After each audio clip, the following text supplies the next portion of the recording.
Hi everyone, this is the 13th of December 2019 and it's a Friday, so it's the last day of the week and the market has finally broken out of what has been almost I think 10-day, 12-day kind of corrective period that we've seen in the market, and it's broken out of that falling channel that the corrective period actually involved, and doing so is a first indication that we're actually changing trend from down to up. Now all this is happening a day after we've come out with extremely poor numbers as far as the IIP and inflation data is concerned. Now, some people would point out that that data is in line with what the RBI did just a while back, which is it held back on rates. But a lot of this is also happening in the backdrop of what has really been going on, I think, around the world. So people are looking at these numbers and probably thinking that this is bad news and the markets are in deep shit, and probably there's no reason why they should be up at these levels. But here's the interesting thing, and actually tweeted about it and got a very awkward reply from someone who probably didn't want to accept what is really going on, because these old themes lie around the thought process that this time is different. Now, is it ever different? Because the markets have always been the same. They respond to the same things every time. The only thing is, how do we emotionally deal with it? Now, to broaden what I'm trying to say, if you simply go back more than a year, go back to 2000 and late 2017, what did the IIP data really look like? It looked like 3%, 4%, 4%, and then suddenly you get an 8%. Then it will go back to 5%, 4%, 2%, and then suddenly go back to 8%. And every time you got those spikes in between, what was the media and a lot of economists saying? Green shoots. The analysts were saying, yeah, things may turn around. Every time you got that pop. But if you actually looked at long-term data, so they're really not looking at data in terms of rate of change. They're not looking at it over 2 years. They're looking at month on month, every month, and then jumping to a conclusion based on 1 month of data. And I write these winter updates on the site, and I published a chart of the IP data over that entire time frame, and explained that these pops were nothing because the entire data is completely flat. They just these pops just keep happening. But there was really no change in terms of the IP numbers rising in a sense if you looked at a 1 or 2 year, 3 year kind of time frame. So they were flat, and there were reasons therefore to believe, as the debt issues were building in the background, still not being accepted broadly, that the economy would slow down. So when this has, and that's what has been the driver. So when you had the best data, you had SIP flows at their peak, well, which are still going on good, but you also got another awkward number this week, which was mutual fund equity flows actually dropping because of not the SIPs but other people pulling out of equity funds. So all this negative flow did not exist late in 2017. So you had the best of news in terms of potential for green shoots. You had flows, you had markets making higher highs, and you had all-time highs around the world. And that's the background in which we were looking at that mid caps are overstretched because of the relative strength that they were showing to large caps over that entire time period. And eventually that sell-off has been catastrophic, especially for those in mid caps, some of them losing 80 to 90%, and the indices themselves dropping over 30% in terms of a deep correction that we've really seen. And now that the correction has happened, which means the market has responded to what was happening underlying in the underlying economy, which is it was actually slowing down.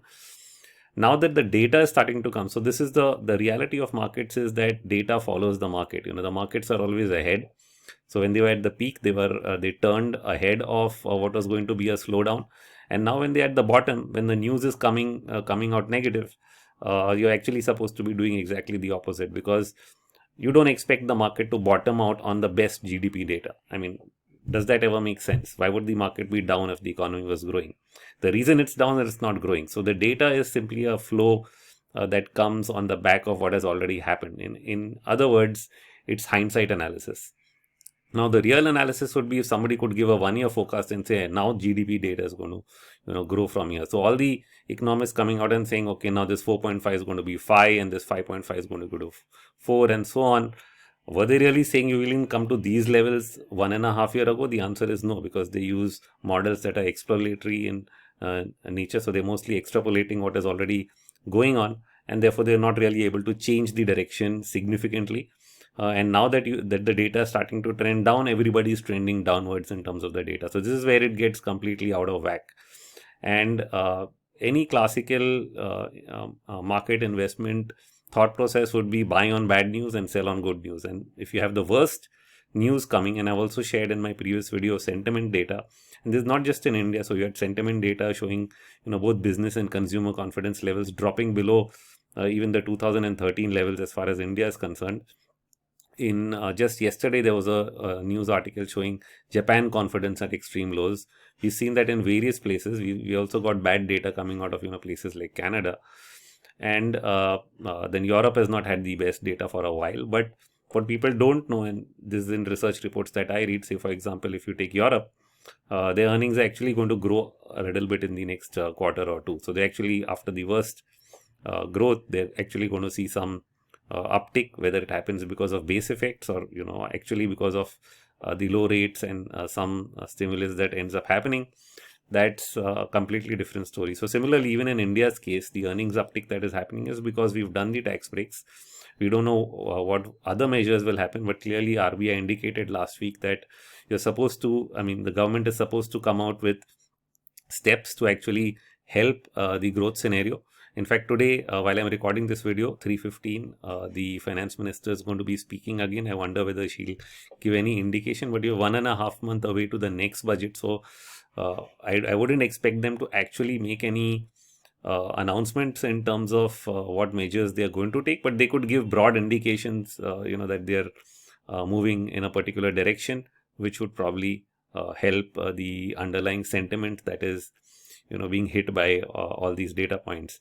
Now, the other argument people will make is why the markets are breaking out today just when you got this bad data. So they would say, it's probably because Brexit vote happened, and so that's positive when Brexit was supposed to be negative. Now it's actually positive. And then you would say that, well, the Fed held rates back. Now that wouldn't be great, but what people may have missed is they've actually started to buy coupons, and their bond buying program continues in the background. So that's the easing that they're actually continuing.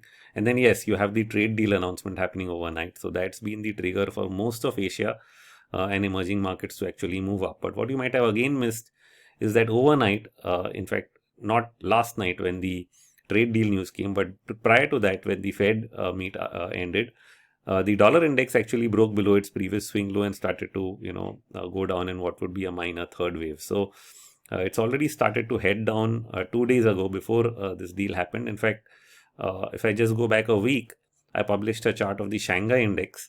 The Shanghai index, now if they were, if this whole thing was going to fall apart, and there's been a lot of bad news even in China, China's been at the 66% and then 61% retracement mark, which means it's making a higher bottom on news that is far worse than it was probably a year ago when it actually made its lowest point. So that is typical of what we call a wave 2 pullback in markets. When you make a higher bottom on worse of news, that's typically what happens in wave 2. And that is why most people don't get it, because they can't really bear the negative sentiment, and so they feel that the world's going to come to an end. But the world was going to come to an end in China. It should have broken those key levels, and it didn't. And so the question I raise, does that mean that the trade deal is really going to go through? Because that's what maybe the Chinese market is anticipating now. But in reality, it's just the sentiment behavior that's giving you insights in terms of what direction it may take. What kind of news will drive that direction could have been anything. It need not have been the trade deal. It could have been a stimulus by China. It could have been many other things that you could think of. But right now, that's the issue that is pending on top of the table that can change sentiment. And let's see whether that goes through, because there's a lot has been said that the deal will finally get done. But of course, we'll only come to know over the weekend, I guess, because the final signing has not been announced. So I think these are the events that I think the markets are really focused on, and how you need to think of it as sentimentally that a lot of this bad news was already reflected in prices, which is why the mid and small cap stocks are still beaten down. It's because of the weakening economy. It's not now that the news is here, everything should fall apart. So that would be the wrong approach to really take in markets, and it never works. The hard part is that when actually bad news comes, you have to do the exact opposite of what you're reading in the press. And I think that's the emotional part that a lot of people can't handle, which is why they're not really able to pick major turning points in financial markets. So that's all in this update from me today. Thank you.